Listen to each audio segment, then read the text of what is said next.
नमस्कार दोस्तों, मैं हूं एसपी चौहान और आप देख रहे हैं एसपी चौहान यूट्यूब चैनल। आज अपने स्थायीकरण को लेकर बात करेंगे।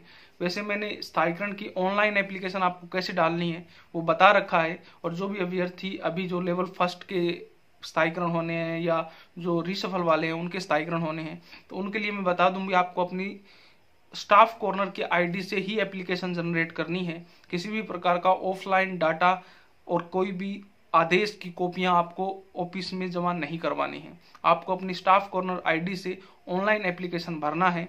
वो आपको स्टाफ कॉर्नर आईडी जैसे ही आप ओपन करोगे उसमें फॉर्म में आपको कन्फर्मेशन फॉर्म नाम से एक लिंक मिल जाएगा, वहां से जाके आप अपनी डिटेल भर सकते हैं। अगर आप उसमें आपको अगर कोई भी संशोधन करना है, क्योंकि कन्फर्मेशन फॉर्म जैसे ही आप क्लिक करोगे तो कुछ डिटेल भरी हुई आती है, तो उस भरी हुई डिटेल में अगर कुछ गलतियां हैं तो वो आपकी फॉर्म नंबर 10 अपडेट करने पर होगा। जो भी रीसफल वाले अभ्यर्थी हैं, जो रीसफल के बाद जिनका डिस्ट्रिक्ट चेंज हुआ है, तो वहां पर ओल्ड डाटा आपको दिखा रहा होगा, तो उसको अपडेट जरूर करें। और दो चार बातें जो महत्वपूर्ण है वो यही है कि आपको आदेश कौन सा लगाना है। तो जो आपका पुराना ब्लॉक का फर्स्ट ज्वाइनिंग का आदेश है वही लगेगा। ज्वाइनिंग डेट भी आपकी पुरानी वाली ही आएगी।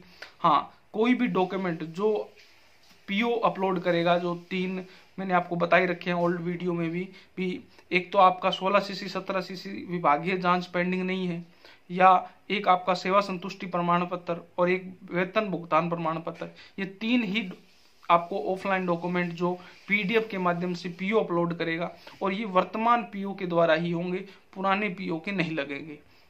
और जो भी कंफर्मेशन से संबंधित डाटा है वो आपके नए स्कूल के अकॉर्डिंग ही लगेंगे। सिर्फ ज्वाइनिंग डेट, आदेश क्रमांक ये पुराने वाले स्कूल के अकॉर्डिंग लगेंगे। और जो रीसफल है वो उनको किस प्रकार से सिलेक्शन वाला प्रोसेस क्या करना है, मतलब भी आपका सिलेक्शन किसके थ्रू हुआ है, नॉन आरपीएससी या डायरेक्ट जिला परिषद, तो उनको डायरेक्ट जिला परिषद करना है। लेकिन जो रीसफल है उनको क्या एडजस्टमेंट करना पड़ेगा, तभी आपका डाटा सही मैच हो पाएगा।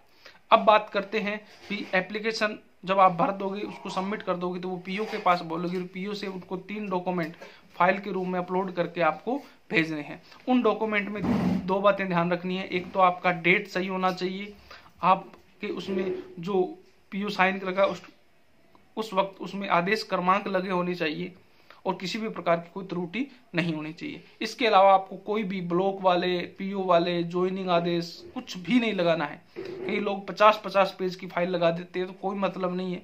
सिर्फ 3 पेज का, और ज्यादा से ज्यादा चाहो तो आप जो ऑफलाइन फॉर्म आता है 7 पेज का, उसको पूरा भर के, क्योंकि उसमें सीएल का और वगैरह डब्ल्यूपीएल का भी सब कुछ रहता है, तो उसको भी आप, या रिजल्ट भी रहता है उसमें, तो उसको लगा सकते हो ज्यादा से ज्यादा। इसके अलावा डॉक्यूमेंट कोई भी आपको अपलोड नहीं करने हैं। अब बात करते हैं भी आपका, जैसे भी आपने भर दिया, डीओ से प्रूफ भी हो गया, स्थायीकरण आदेश भी आ गया, उसके बाद क्या करना है। बहुत से दोस्त मेरे से पूछते हैं कि सर स्थायीकरण तो हो गया, लेकिन अब स्थायीकरण के बाद क्या करें। तो स्थायीकरण के बाद 2 बातें होती है। एक तो होता है आपका स्थायीकरण, एक होता है वेतन नियमितीकरण। तो अब जो वर्तमान में हो रहा है वो जो स्थायीकरण का ऑर्डर है उसी के साथ वेतन नियमितीकरण का ऑर्डर हो रहा है, तो अलग से कोई ऑर्डर नहीं होगा। और अपने पीओ से आप, जैसे ही आपका स्थायीकरण ऑर्डर होता है, तो सबसे पहला काम करना है भी आपको अपनी सर्विस बुक को अपडेट करना है, और सर्विस बुक में आपका जो स्थायीकरण ऑर्डर है उसको लिखना है। और उसी के साथ पीओ एक स्थायीकरण के लिए आदेश निकालेगा अपनी लेटर पैड पे भी इनका कार्मिक का जो फिक्स वेतन से अब 33,800 पे स्थायीकरण हो चुका है।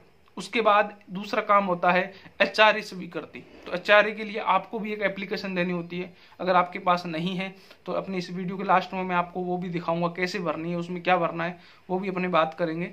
तो उसको आपको पीओ को देना है, और फिर पीओ उसको अप्रूव करके एक एचआरए स्वीकृति ऑर्डर भी निकालेगा।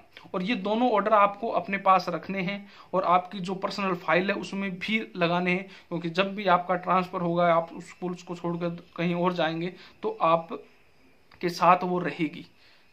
ठीक है, तो ये 2 हो गया। उसके बाद में पे मैनेजर पे कुछ काम करने होते हैं, जिससे कि आपका अगले बिल कैसे बनेंगे। तो पे मैनेजर पे आप जब खोलोगे तो उसमें ऑथराइजेशन ऑप्शन आएगा, उसके अंदर आपको 3 काम करने हैं। एक तो आपकी जो बेसिक है उसको अपडेट करके 23,700 से 33,800 करना है। दूसरा, एचआरए को आपको यस करना है भी, अब ये इस एचआरए के योग्य एलिजिबल करना है एचआरए को।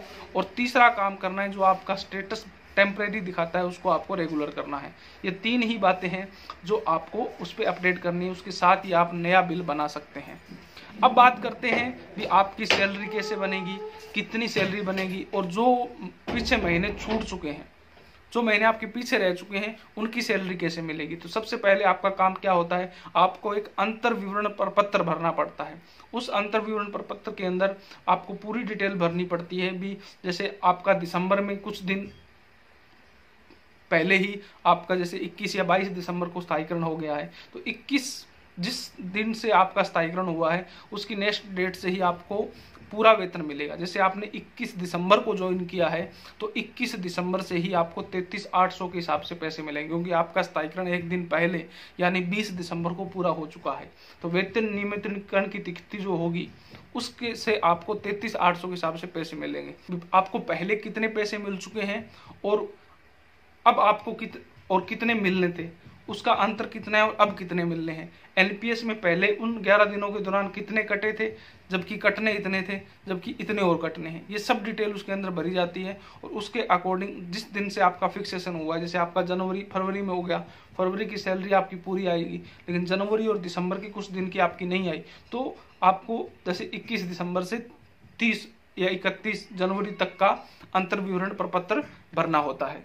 अंतर विवरण प्रपत्र भरने के बाद आपको उसको अपने पीओ को देना है और फिर वो आपको उसका एक एरियर बिल बना के देगा, फिर वो बिल आपका उठ जाएगा और नेक्स्ट से सैलरी वैसे ही आपकी बनेगी। अब कई अभ्यर्थी ये भी पूछते हैं साहब सैलरी कितनी मिल रही है या कितनी मिलनी चाहिए, तो आपका बेसिक 33,800 है, उसके ऊपर महंगाई भत्ता मिलता है जिसको हम डीए बोलते हैं 17%, एचआरई मिलता है जो 8% मिलता है, और जो आपका 10% कटौती होती है वो ओनली डीए प्लस आपके बेसिक पे होती है।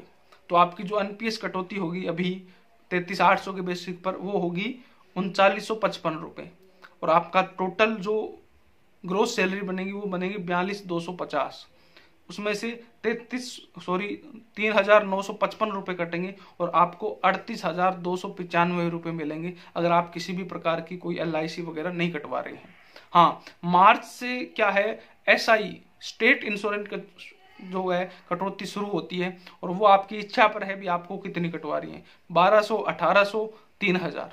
तो 3000 में लोग कटवाते हैं क्योंकि जितनी ज़्यादा कटे उतना ही अच्छा है, अपना फैमिली का बीमा है या अपना बीमा है, और बहुत से उसके लाभ भी होते हैं। उसके बारे में भी अपने एक अलग वीडियो में चर्चा करेंगे भी क्या क्या बेनिफिट्स मिलते हैं एसआई के, लेकिन अधिकतम कटवानी चाहिए और मार्च से ही कटती है।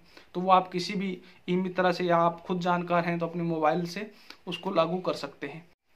चलो दोस्तों, अपने अब बात करते हैं भी जो आपको मैंने बताया था भी एक एचआरए स्वीकृति के लिए आपको एप्लीकेशन देनी है, तो उसका परफॉर्मा क्या है, चलो उसको देखते हैं।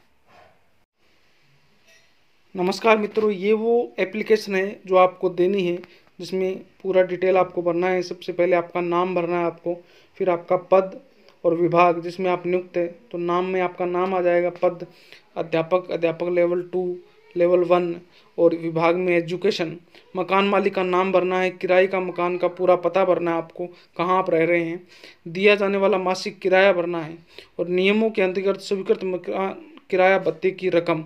तो इसमें आप लिख सकते हो राजस्थान सरकार के नियमानुसार किराए के मकान को लेने की तारीख आपको भरनी है और फिर ये प्रमाणित करना है भी जो डिटेल आपने भरी है वो सही है।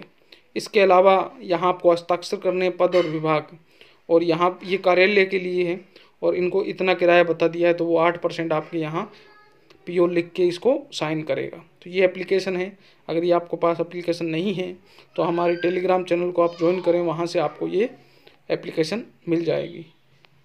धन्यवाद। तो दोस्तों, ये था आज का वीडियो जिसमें अपनों ने चर्चा करी स्थायीकरण से पहले और स्थायीकरण के बाद अपने को क्या काम करने हैं। फिर मिलते हैं एक नई वीडियो के साथ, तब तक जय हिंद, जय भारत।